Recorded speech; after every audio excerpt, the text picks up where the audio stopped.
There was a man named Mr. Jones who worked as a teacher in the local school.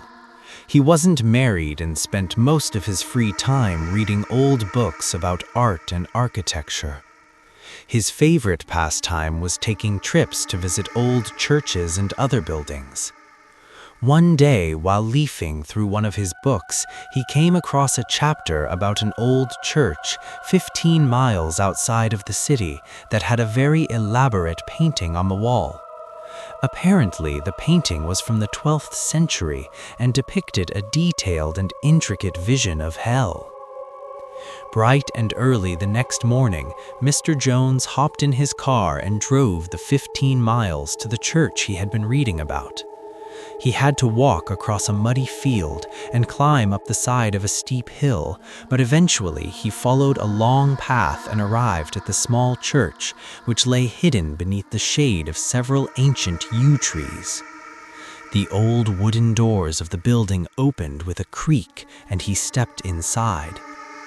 The church was very small, and the whole of the back wall was covered by a huge painting. Beside it was a sign that read, "Do not touch."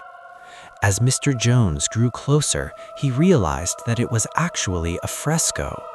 The artist had applied the paint directly to the plaster on the wall. The design of the fresco was very remarkable and visually striking. Hell was represented by a series of concentric circles that spiraled downwards into a deep chasm lined with roaring flames. On the top level stood a group of people whose faces were twisted in despair. They were throwing themselves off the edge only to plummet into the depths of hell. The circles at the bottom level were populated by gigantic demons with angry, malignant faces who carried lances and pitchforks in their clawed hands. They speared the sinners who fell on their weapons and tossed them into boiling cauldrons full of blood and bones. The leering faces of the demons were extraordinarily detailed. They had gnarled horns growing from their scalps. Their forked tongues were hanging out. Their bodies were covered in thick fur. Their ears were long and pointed. Their huge feet were twisted into hooves, and their bulging eyes were the color of blood. "I wonder who painted this," mumbled Mr. Jones to himself. Whoever it was certainly had a vivid imagination. Mr. Jones bent down to examine the painting more closely. Some of the demonic figures were less distinct than others. One of them was vague and blurred. It was a demon who held some kind of weapon in his hand. The odd thing about it was that its eyes were bright red, and they seemed to glow with an eerie, unnatural light. Mr. Jones gazed at it in fascination, staring into the demon's eyes. He noticed that the section of plaster on which the hideous demon was painted was cracked and crumbling. It seemed as if it was about to fall off the wall. Without thinking, Mr. Jones reached out and touched it. The fragment suddenly broke off and fell to the ground, leaving a small hole in the fresco. Mr. Jones was horrified. He had accidentally destroyed part of an ancient and priceless artwork. He was an unintentional vandal. He felt like a mischievous child who had accidentally broken his mother's best vase. Worried that someone would discover the damage and blame him, Mr. Jones quickly left the church and went home. Later that evening, a 12-year-old boy was returning home when he got the fright of his life.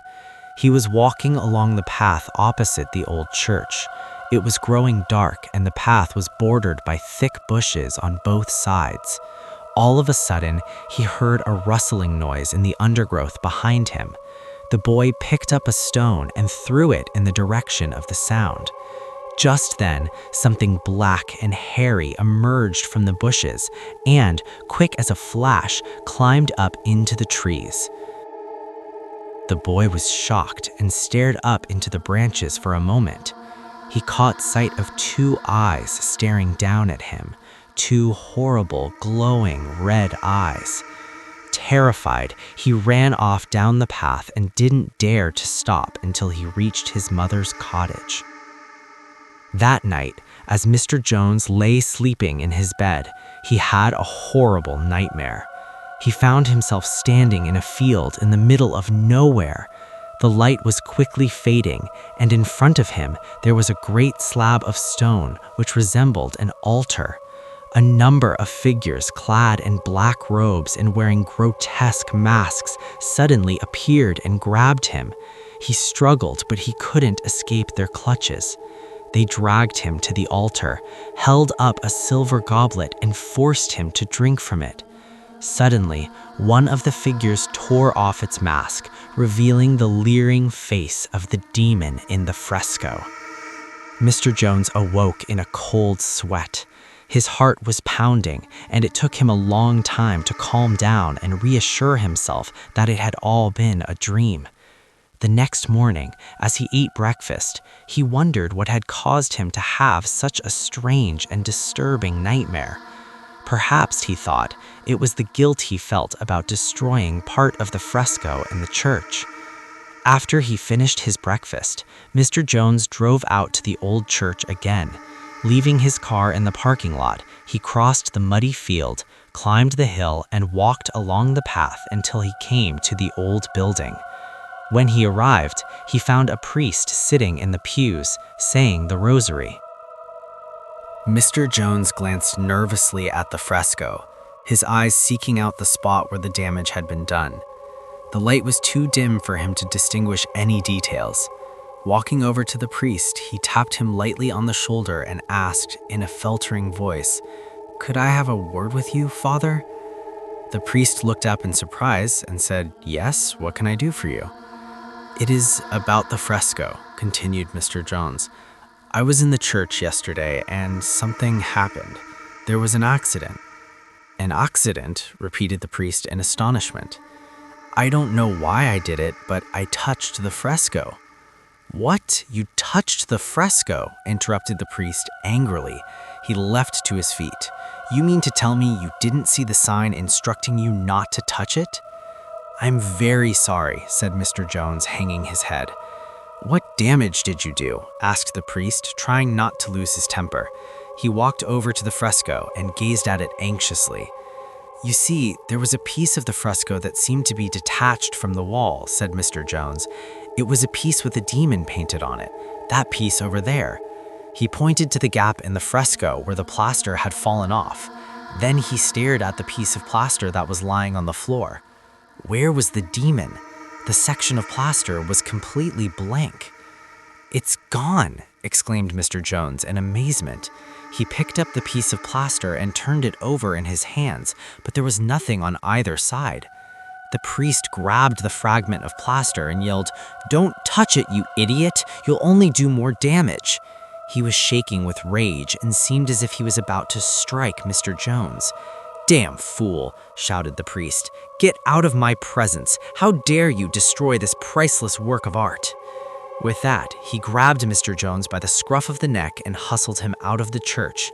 Then he slammed the door of the church behind him. Mr. Jones retraced his steps slowly along the path, down the hill and across the field until he reached the parking lot. He sat inside his car and put his head in his hands. He didn't feel very well. His head was throbbing and his stomach felt like it was churning. Later that afternoon, Mr. Jones awoke to find himself lying in the muddy field. He had no memory of how he had wound up there. Picking himself up off the ground, he tried to brush off the dried mud as best as he could. Then he made his way back to his car and drove home. For the rest of the evening and the whole of the next day, he lay in bed, barely able to move. He felt like he was recovering from a serious illness. Nevertheless, he went to work on Monday and taught the students in his school. Naturally, he said nothing to anybody about his experiences during the weekend. On Tuesday morning, however, as he read his newspaper at breakfast, he was shocked to see the headline. It read, "Priest mysteriously killed outside church." Scanning through the article, Mr. Jones felt his heart leap in his chest. The priest he had met only a few days before at the old church had been found dead under mysterious circumstances. The body was discovered lying on an ancient slab of stone. The police believed he had been attacked by a large wild animal because his body was torn open and his internal organs had been ripped out and partially devoured. The article noted that the face of the corpse was contorted in an expression of terror. Mr. Jones sat staring at his newspaper while his breakfast grew cold.